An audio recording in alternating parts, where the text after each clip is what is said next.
On July 22nd, 2026, Samsung stood in front of the press and said out loud what it had been quietly working toward for about 7 years.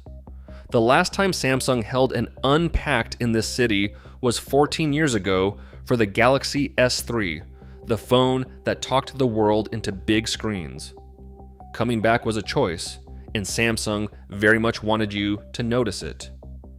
3 foldable phones, a pair of AI glasses, and a display change aimed at the flaw foldables have been dragging around since 2019.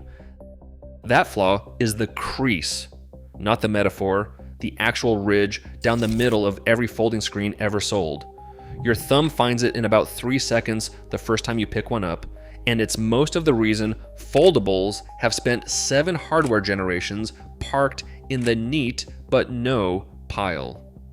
The ridge comes from the material sitting under the OLED panel, a polymer film that bends willingly but won't spring back flat.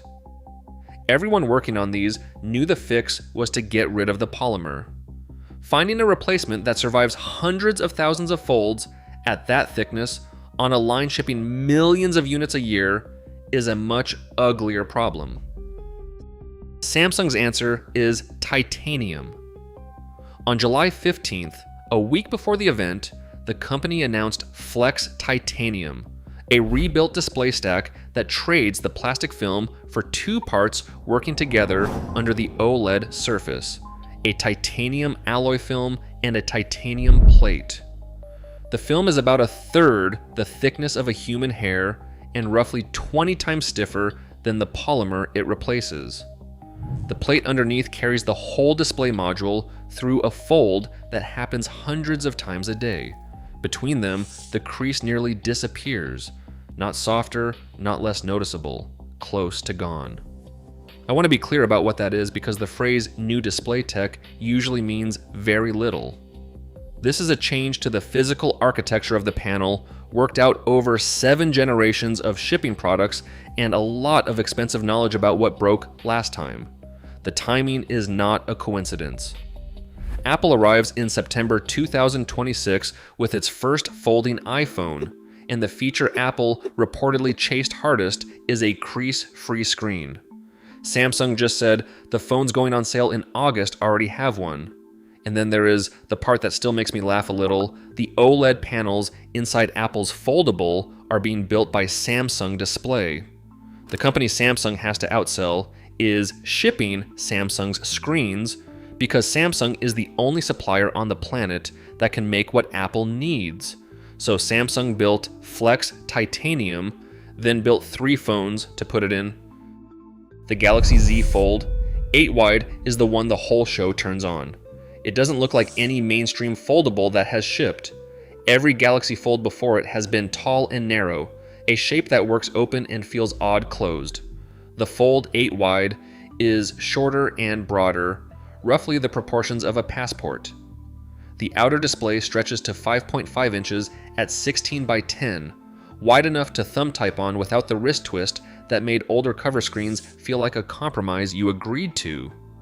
Open it, and the inner screen hits 7.6 inches at a nearly square 4 by 3, which reads more like a small tablet than a phone someone stretched. It's 9.7 millimeters folded, 5.5 millimeters unfolded, about 200 grams, so it sits in a jacket pocket without announcing itself. Snapdragon 8 Elite Gen 5 inside, with a 4,800 milliamp hour battery that beats last year's standard fold. Pricing looks like $1,899 to $1,999, which puts it right on top of the Google Pixel 10 Pro Fold and makes it the passport-shaped foldable you can actually buy before Apple has confirmed its own exists. Sitting next to it is the Galaxy Z Fold 8 Ultra, the direct successor to the tall book-style Fold 7, now wearing the Ultra badge. It opens to about 4.1 millimeters, the battery climbs to 5,000 milliamp hours, and reports put a 200 megapixel main sensor in a triple lens array. The Galaxy Z Flip 8 fills out the lineup. 3 foldables at one event is something Samsung has never done before. But the announcement I think people will still be arguing about in 5 years is the one you wear on your face.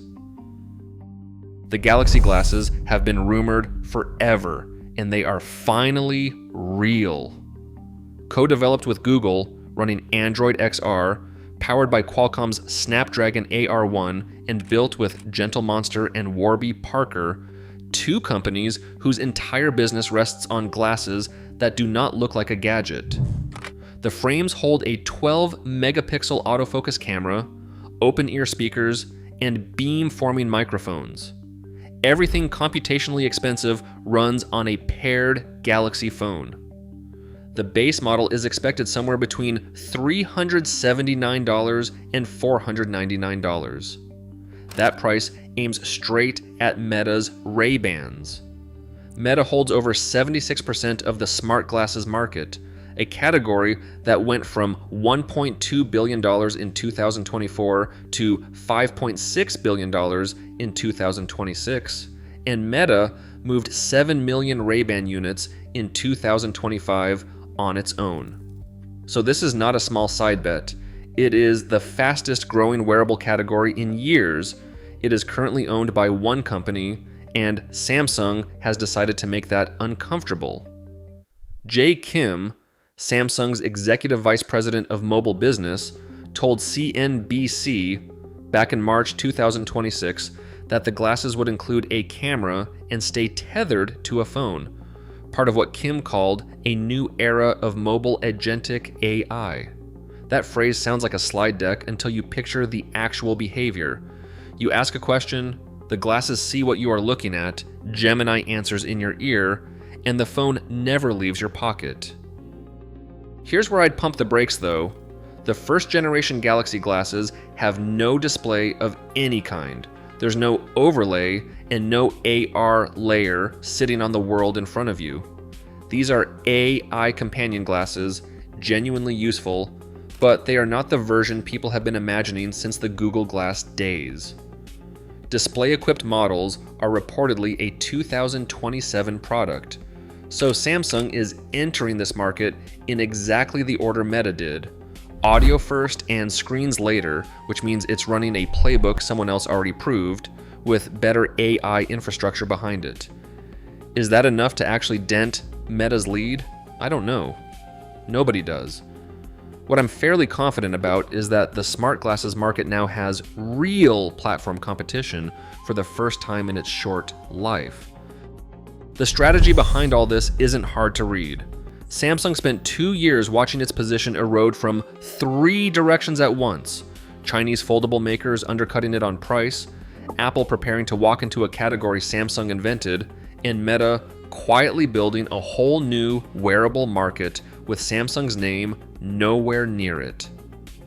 On July 22nd, Samsung answered all 3 in a single afternoon, with a new form factor ahead of Apple, a display technology that solves the exact problem Apple was chasing, and glasses priced against Meta's most successful product. None of that means the problems went away. Foldables are still a thin slice of total phone sales. Smart glasses have real barriers that a good keynote doesn't fix. Battery life measured in hours, the social weirdness of a camera pointed at whoever you're talking to, an app ecosystem that's mostly still a promise. And when Apple's foldable lands with the full marketing machine behind it, it will be the most discussed consumer product of the second half of 2026 easily. Samsung's head start might turn out to be a few weeks long, but Flex Titanium is real, built across 7 generations of things not working and shipped at the moment it was worth the most. The Galaxy glasses are the first serious competitor this category has had since Meta defined it, and the Fold 8 Wide is Samsung's first honest redesign of a foldable since the original, timed to claim the passport shape before Apple gets to name it. So Samsung didn't just launch hardware in London. On a Tuesday in July, in an old fish market, it picked a fight with 2 of the biggest companies in tech and told everyone which fights it thinks it can win. We'll find out in September. If you liked this video, don't forget to subscribe and click the next one on your screen for another breakdown on the latest tech.